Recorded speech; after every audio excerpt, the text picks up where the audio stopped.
Selamat malam saudara-saudara sekalian. Puji syukur kepada Tuhan atas berkat Tuhan yang luar biasa kepada kita.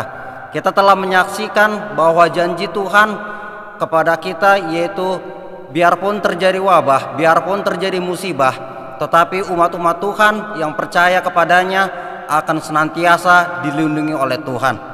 Oleh sebab itu pada malam ini kita akan memanggil nama Tuhan, kita akan bersyukur kepadanya, dan kita akan mendengarkan firman Tuhan yang Tuhan akan kumandangkan kepada kita di malam permintaan doa ini. Untuk memulai kebaktian kita, biarlah kita undang Roh Kudus hadir bersama-sama dengan kita melalui berdoa dalam hati kita masing-masing.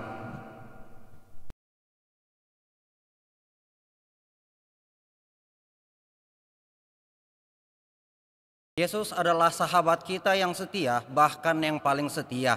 Oleh sebab itu kita akan memuji Tuhan, kita akan menyanyi dari Logus Sion nomor 116, Aku Ada Sahabat.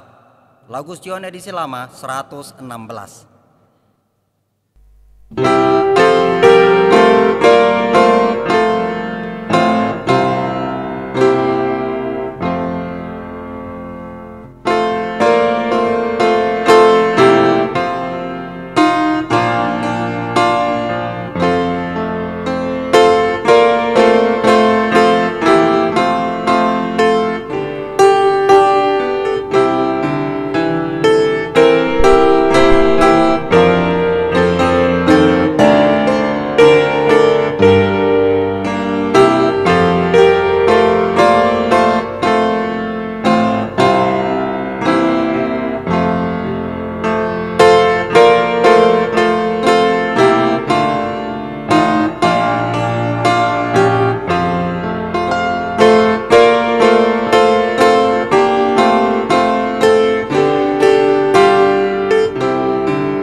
Kita akan layangkan doa buka, doa syukur kepada Tuhan yang akan dibawakan oleh hamba Tuhan, Bapak R. Tambunan.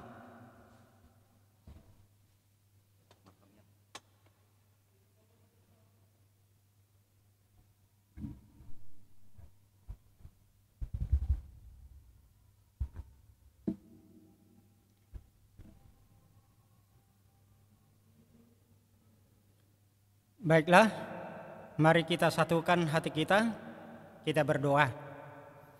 Bapa kami yang bertahta di surga, Allah kami yang penuh kasih kemurahan, pada malam pertengahan minggu ini Tuhan, di dalam ibadah permintaan doa, kami datang menghampiri tahta-Mu yang kudus untuk mengucapkan syukur dan terima kasih kami, karena Tuhan telah pimpin kami sepanjang setengah minggu bekerja yang telah kami lalui.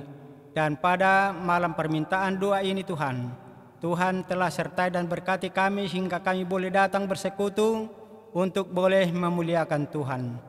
Bapa kami di surga, biarlah kiranya Tuhan ibadah kami ini boleh berkenan di hadapan-Mu, dan bila mana kami Tuhan boleh mendengarkan firman-Mu yang kudus, boleh dimateraikan di dalam hati dan pikiran kami, supaya kami boleh diteguhkan di dalam iman dan kami boleh tetap setia di hadapan Tuhan. Terima kasih Bapa di surga memberkati hamba-Mu, Pendeta Jai, yang akan boleh membawakan firman bagi kami pada malam ini. Biarlah kuasa Roh Kudus boleh memberkati hamba-Mu ini Tuhan, ketika firman disampaikan boleh menjamah hati dan pikiran kami. Biarlah kiranya Tuhan anugerah-Mu bagi kami, mengampuni kami Tuhan di dalam segala salah dan dosa kami, agar kami boleh berkenan di hadapan-Mu untuk boleh menyambut berkat yang Kau telah sediakan bagi kami, khususnya berkat daripada firman Tuhan. Terima kasih Bapa di sorga, memberkati juga Tuhan saudara-saudara kami yang tidak bersama dengan kami pada malam ini. Inilah doa pengharapan kami, di dalam nama Yesus kami berdoa dan mengucap syukur. Amin.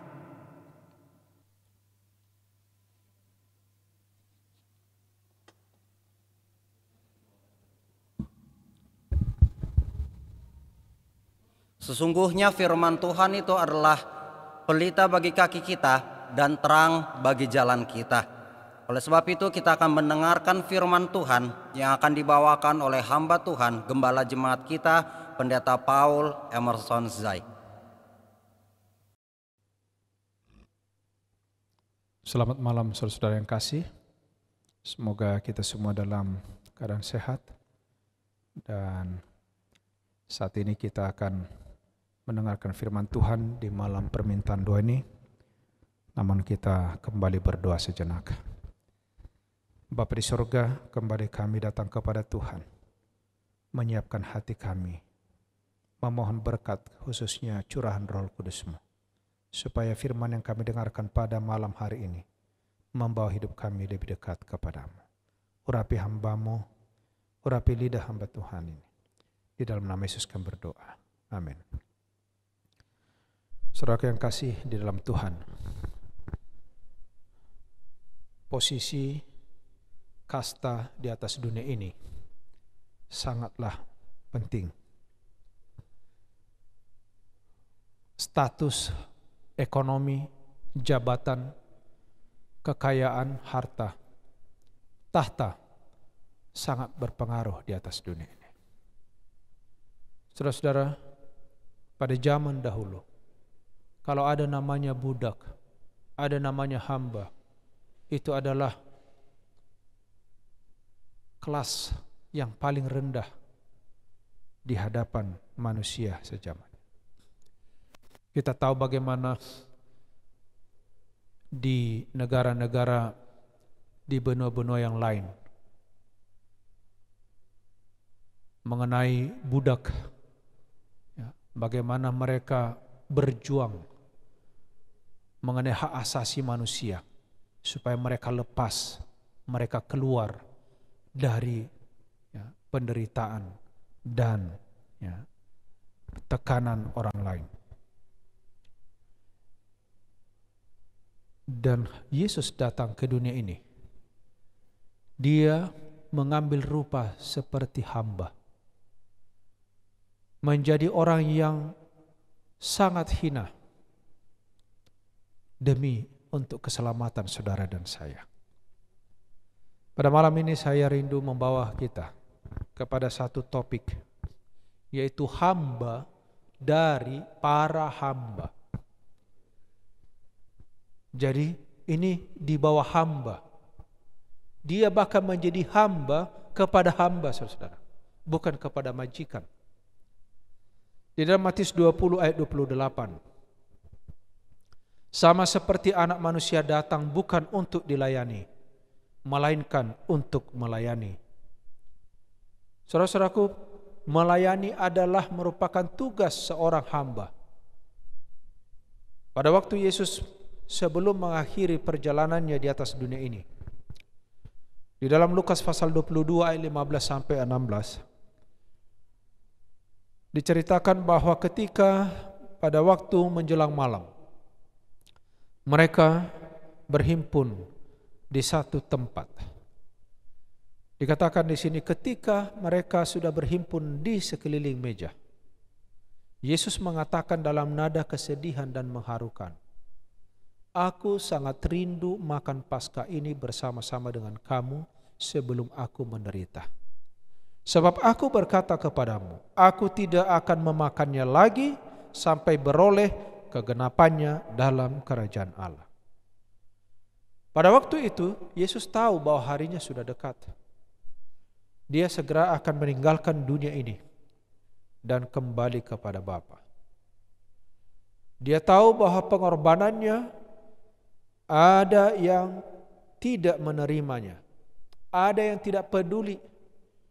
Saudaraku yang kasih dalam Tuhan, ada orang yang tidak menerima pengorbanan Yesus itu oleh karena kedegilan hati mereka. Di saat Yesus sedang membayangkan penderitaan yang akan dialaminya, malam itu dia memandang murid-murid ini dengan sikap yang lain, dengan pemikiran yang berbeda. Kalau kita baca Lukas 22 ayat 24, malam itu terjadi pertengkaran di antara murid Yesus. Mereka berdebat tentang siapa yang terbesar di antara mereka. Dan pertengkaran mereka ini melukai hati guru mereka. Malam itu di dalam kesedihan Yesus membayangkan penderitaan yang akan dihadapinya. Tetapi di saat yang lain, ini murid-murid sibuk dengan kedudukan, dengan jabatan. Nah, ini sekarang juga seperti itu terjadi di dalam gereja, dalam organisasi. Ada banyak orang yang sibuk dengan jabatan. Sementara mereka lupa kesedihan pengorbanan Kristus di kayu salib untuk mereka. Yesus sedang memandang dari sorga bagaimana hidup saudara dan saya ini. Dia sedih memandang umat manusia ini dalam kebodohan, di dalam perselisihan, di dalam mencari-cari hal-hal duniawi. Tetapi kita sibuk dalam pertengkaran mengenai jabatan dan segala sesuatu di atas dunia ini. Saudaraku yang kasih dalam Tuhan, murid-murid berpaut pada pendapat yang mereka sukai, bahwa Kristus akan menyatakan kuasanya. Lalu mereka rindu Yesus mengambil kedudukan itu di atas tahta Daud. Di dalam hati mereka satu kerinduan yang meluap-luap, oh sebentar lagi Yesus mau menjadi raja. Dan mereka akan mendapatkan tempat yang tinggi di sampingnya. Permohonan Yakobus dan Yohanes untuk duduk di sebelah kanan Kristus mengobarkan kemarahan murid-murid itu. Bila mana kita baca Matius 20 ayat 20 sampai 23, bagaimana ambisi Yakobus dengan Yohanes, bahkan ibunya datang kepada Yesus minta jabatan. Mereka merasa murid-murid yang lain ini, dengan datangnya ibunya dan Yakobus, Yohanes meminta jabatan, wah ini kedua murid ini memperlakukan kita yang lain ini dengan tidak adil. Mereka terluka hati mereka oleh karena mereka merasa berarti kesetiaan talenta mereka tidak dihargai. Saudara-saudaraku yang kasih dalam Tuhan, pelayanan versus ambisi, inilah yang sedang dilakukan oleh Yesus sebagai satu cara atau strategi untuk mengatasi keadaan. Pada waktu murid-murid ini dilihat oleh Yesus saling menunggu, tidak ada yang bergerak, sementara sekarang adalah harinya untuk mengadakan jamuan Paskah. Dan sebelum perjamuan mereka harus saling membasuh. Dan biasanya ada di sana para hamba. Tapi hari itu tidak ada. Lalu Yesus menunggu apa yang akan dilakukan murid-murid ini. Adakah di antara mereka yang mau lebih dahulu membasuh kaki? Ternyata tidak ada, saudara. Guru ilahi ini beranjak dari meja. Dia mulai mengesampingkan jubah luar yang menghalangi gerakannya. Dia ambil sebuah handuk, dia ikat pada pinggangnya. Kemudian ia menuangkan air ke dalam sebuah basi dan mulai membasuh kaki murid-muridnya dan menyeka dengan kain yang terikat pada pinggangnya itu. Yohanes 13 ayat 5. Demikianlah Kristus menyatakan kasihnya bagi murid-muridnya. Saudara-saudaraku yang kasih, pada waktu Yesus datang mengambil air dan membasuh kaki itu, murid-murid itu sekarang terperanjat. Mereka malu. Saudaraku yang kasih dalam Tuhan, roh mereka yang mementingkan diri memenuhi dia dengan kesusahan. Tetapi ia tidak mau berbantah-bantah dengan mereka mengenai kesulitan mereka. Sekarang Yesus datang dengan diam, mengambil air, mengambil handuk, membasuh kaki mereka tanpa berbantah-bantah. Saudaraku yang kasih dalam Tuhan, inilah satu kehidupan yang dilakukan oleh Yesus di akhir hidupnya di atas dunia. Mengikat pinggangnya sebagai seorang hamba dan melakukan tugas seorang hamba. Bukankah murid-murid ini hamba? Dia adalah guru, tapi sekarang dia ambil posisi hamba itu, mencuci kaki hamba. Itu makanya dikatakan tadi, hamba dari para hamba. Saudara-saudara kasih dalam Tuhan, sekarang murid-murid sadar, pupus cita-cita mereka. Ternyata Yesus bukan menjadi raja di dunia ini. Setelah mereka melihat kerendahan hati Yesus, tidak mungkin saudaraku, Yesus akan menjadi raja di dunia ini. Sekarang apa yang terjadi? Kini Yudas merasa sakit hati melihat perbuatan Yesus mencuci kaki murid-muridnya. Kenapa? Karena dia berpikir kalau Yesus sampai mencuci kaki murid, merendahkan dirinya sedemikian rupa, berarti dia tidak akan dapat menjadi raja. Lenyaplah segala harapan, kehormatan dalam kerajaan duniawi itu. Saudaraku, tangan juru selamat sedang membasuh kaki yang kotor ini, menyeka dengan handuknya. Dan pengaruh kuasa itu, pada waktu kaki Yudas dibasuh oleh Yesus, dia rasakan. Tetapi setan sedang merasuk diri Yudas. Gantinya dia merendahkan hati. Sekarang dia mengeraskan hatinya. Saudaraku yang kasih dalam Tuhan,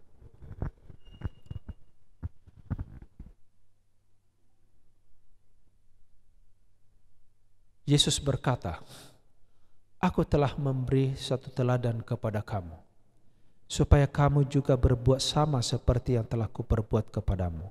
Yohanes 13 ayat 15. Yesus menghendaki agar murid-murid ini mengerti, meskipun ia telah membasuh kaki mereka, hal ini sekali-kali tidak mengurangi kebesarannya. Saudara-saudaraku, ini pelajaran penting buat kita, saudara. Jangan arogan. Oh, kalau mungkin sudah punya jabatan, apakah ketua uni, ketua conference, ketua apa segala macam. Oh, tidak boleh lagi megang hal-hal yang biasa. Apakah di gereja nggak boleh lagi angkat piring, nggak boleh lagi angkat ya mungkin pegang ya sapu atau apa pel ya. Saudara-saudaraku yang kasih, tidak. Pada waktu Yesus membasuh kaki yang kotor itu, kalau mereka sadar, itu tidak merubah kebesaran Yesus. Saudara-saudaraku yang kasih dalam Tuhan, ketika Yesus mengikat pinggangnya dengan sebuah handuk dan mulai membasuh debu dari kaki mereka, dengan perbuatan ini Yesus mau supaya membasuh kerenggangan, membasuh kecemburuan, membasuh kesombongan dari hati mereka. Saudaraku yang kasih dalam Tuhan, apa yang dilakukan Yesus pada malam itu bukan untuk kepentingan dirinya, tetapi jauh lebih penting dari pembasuhan kaki, yaitu membasuh hati mereka yang congkak, membasuh hati mereka yang ambisi. Saudaraku yang kasih dalam Tuhan, sebagaimana halnya dengan Petrus dan saudara-saudaranya, kita sudah dibasuh dalam darah Kristus. Tetapi seiring oleh hubungan dengan kejahatan, kesucian hati dinajiskan.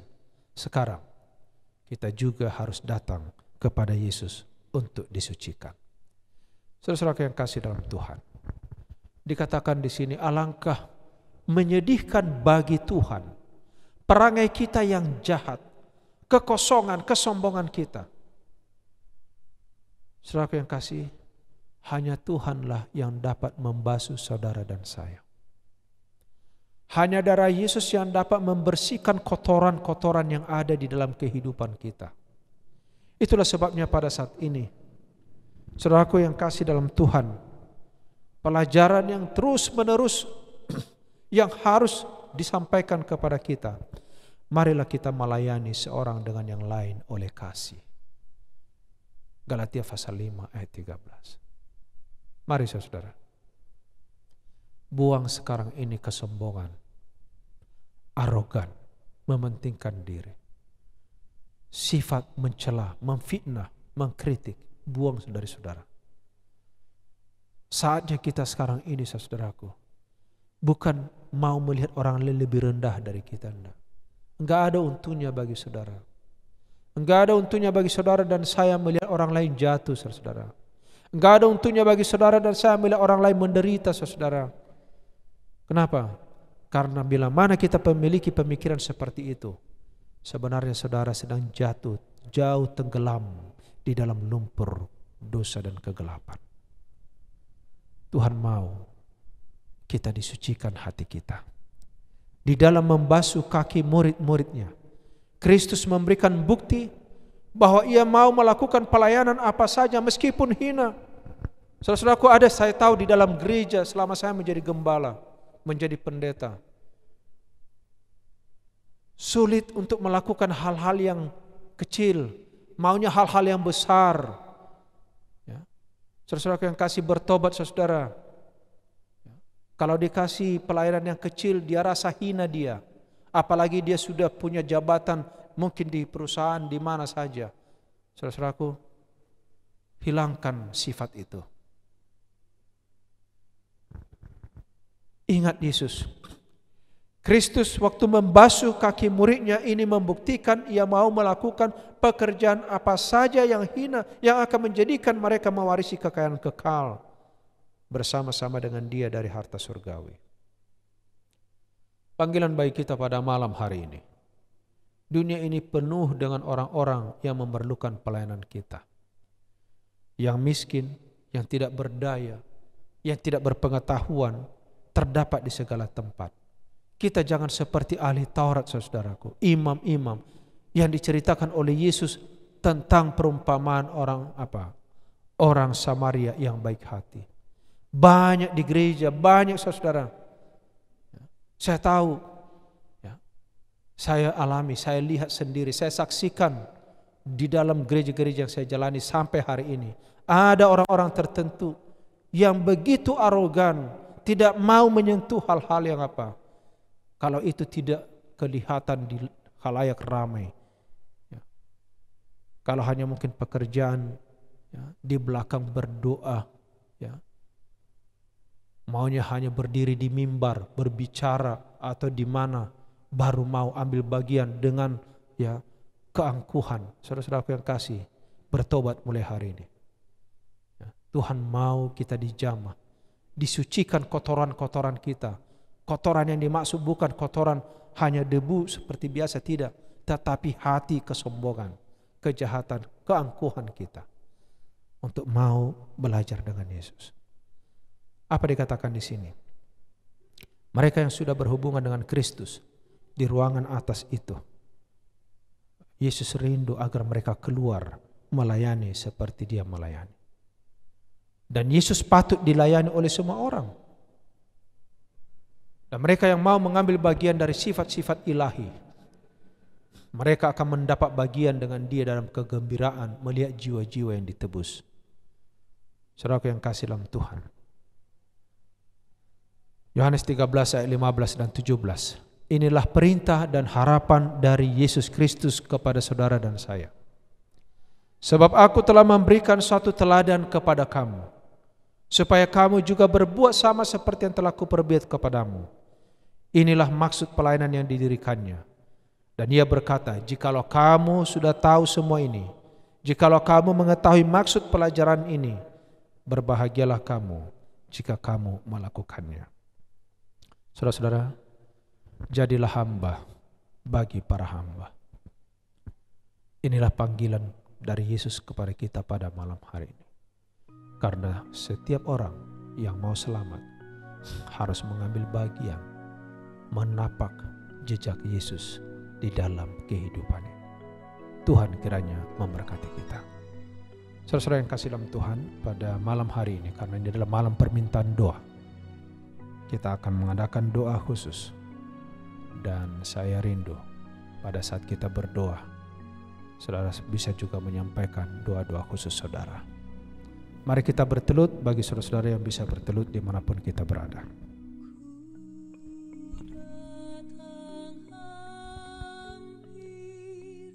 Bapa di sorga, Bapa yang penuh kasih, terpujilah namamu atas segala kebaikan dan kuasa Tuhan yang terjadi dalam hidup kami.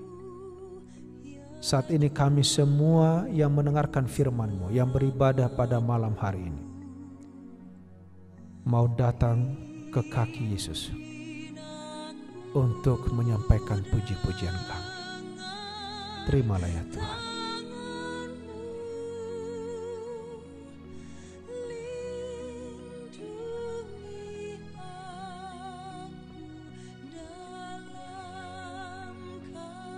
Bapa di sorga, Engkau Allah yang kekal, Allah yang kudus, kami manusia fana, orang berdosa. Saat ini kami mau datang kepada Tuhan menceritakan kebodohan, kesalahan kami dan dosa-dosa kami. Kiranya Tuhan mengampuni kami.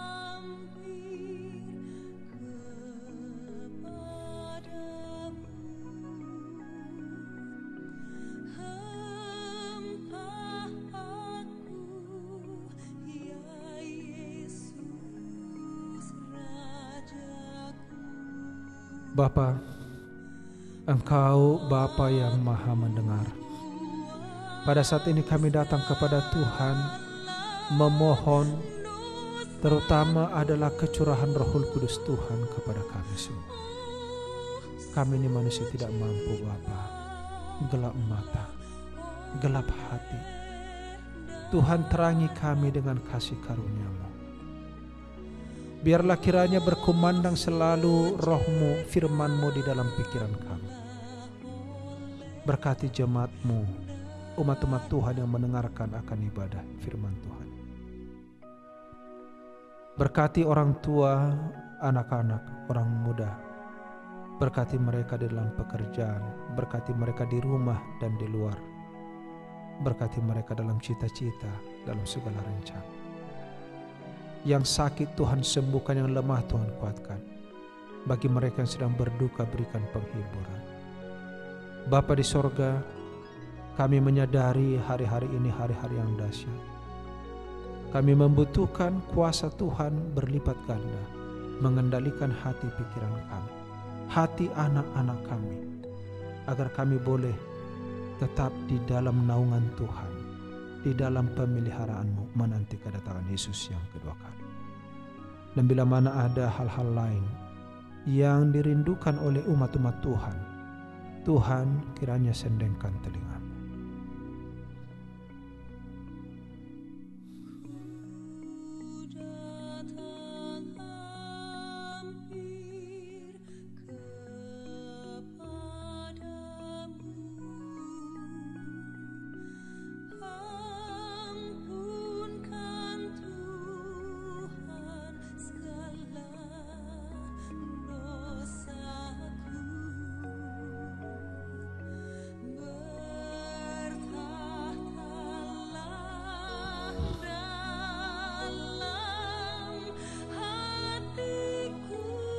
Terima kasih Bapa, oleh karena pada malam hari ini kami boleh beribadah, kami boleh mendengarkan suara-Mu melalui firman-Mu.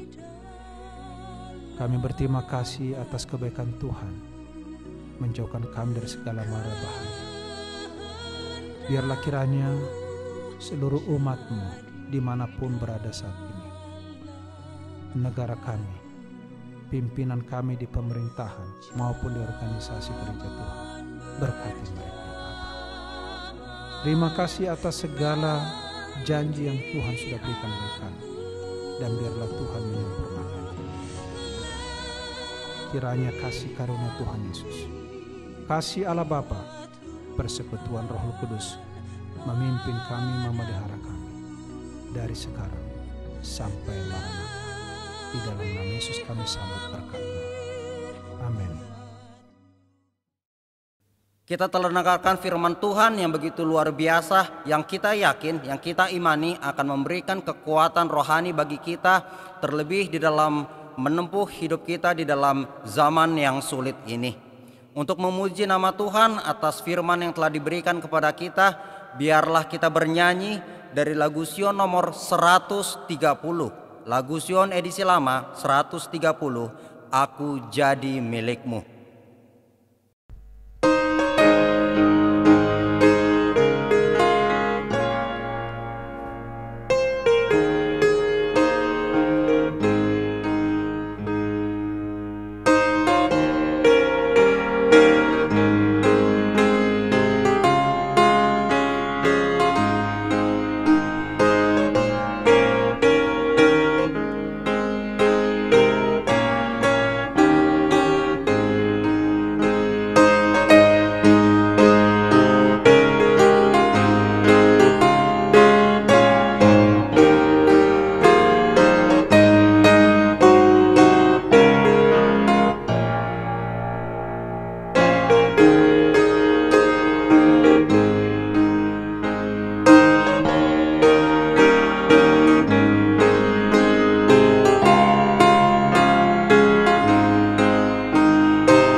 Untuk menutup kebaktian kita, kita bersatu di dalam doa. Bapa kami yang bertahta dalam kerajaan surga, sungguh kami puji syukur kepadamu Tuhan atas kekuatan rohani yang Engkau telah berikan kepada kami melalui firman yang telah dibawakan oleh hamba Tuhan Pendeta Paul Emerson Zai. Kiranya Engkau dapat mengirimkan Roh Kudus-Mu kepada kami agar firman-Mu itu dapat berdaulat dalam hati kami sehingga kami bisa hidup sesuai dengan jalan-jalan-Mu. Bapa, kami berdoa agar kiranya Engkau menyertai kami satu persatu di dalam keadaan COVID-19 seperti ini. Kami yakin dan percaya bahwa COVID dan bahwa krisis ekonomi tidak akan menghalangi kami, tidak akan menjauhkan kami daripadamu, tapi kami justru akan lebih dekat kepadamu. Biarlah masing-masing kami dapat tetap setia kepadamu sampai pada kesudahannya, sehingga pada satu hari kelak kami akan bertemu di kerajaan surga di tempat yang Engkau sudah siapkan bagi kami. Kiranya berkat-Mu menjadi bagian kami satu persatu ketika kami kembali menjalani hari-hari bekerja kami, Tuhan. Hamba-hamba Tuhan yang sedang dalam pergumulan, kiranya Engkau menangkan hamba-hamba Tuhan ini atas segala pergumulannya. Kiranya Engkau berkati usaha kami agar apapun yang kami usahakan semuanya mendatangkan keberhasilan dan nama-Mu dipermuliakan di dalam kehidupan kami. Ampuni kami Tuhan dari salah dan dosa kami. Terima kasih Tuhan atas jawaban doa kami, karena kami berdoa dalam anak-Mu Yesus Kristus yang menjadi Tuhan dan Juru Selamat kami. Amin. Hamba-hamba Tuhan, demikianlah kebaktian Rabu malam kita pada malam ini. Kami ucapkan terima kasih atas kebersamaannya. Biarlah walaupun kita tidak bertemu pada malam ini, tapi kita yakin dan percaya bahwa kita dipertemukan, bahwa kita dipersatukan di dalam iman kita kepada Tuhan dan Juru Selamat kita Yesus Kristus. Tentunya kebaktian kita tidak akan lengkap tanpa kita memberikan persembahan syukur kita kepada Tuhan. Oleh sebab itu biarlah kita berikan persembahan syukur kita kepada Tuhan melalui transfer yang mana nomor rekeningnya tertera di layar di bawah ini. Atas perhatiannya kami ucapkan terima kasih. Selamat malam, kiranya Tuhan memberkati kita semua.